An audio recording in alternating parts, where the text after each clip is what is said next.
Yung types ng photosensor, ito yung tinatawag na diffuse photosensor, ito yung retroreflective sensor, meron siyang partner na reflector, at saka ito yung true beam sensor. Ito yung emitter at saka ito yung receiver. So ang isang photosensor ay may dalawang parts. Meron siya dito sa baba, emitter, sa taas ito yung receiver.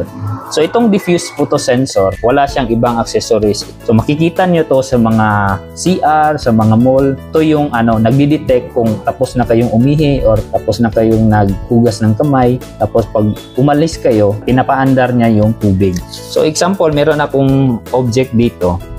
Nakikita nyo, meron siyang pulang circle na beam. Yan yung output ng emitter. So, ang ginagawa ng diffuse photosensor, ginagamit niya yung itong object para ma-reflect yung light. So, galing sa emitter, binabounce back sa object, papunta sa receiver. Yun yung reason na didetect ng sensor, yung object. For example, sa mga mall, yung tao yung ginagawang reference na reflector.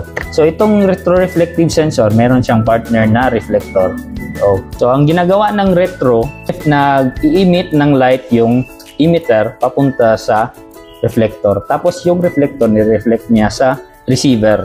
So, pag may object, na-i-interrupt yung light. So, yun yung reason na detect ng retroreflective sensor yung object. Kasi na-i-interrupt yung light galing sa reflector. Ang last na sensor ay yung true beam sensor. Yung emitter at saka receiver ay separate. Ito yung emitter at saka ito yung receiver. So, kailangan ng alignment, exact na alignment para magkita yung dalawang sensor. Same concept, pag may object, nai-interrupt yung process or ang light, kaya doon yun na-detect yung object.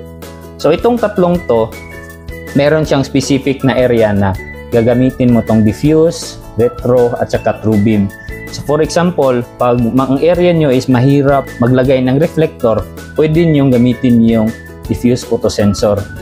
Kung, for example, nagdi-detect kayo ng mga transparent, mas okay kung gamitin nyo yung retroreflective.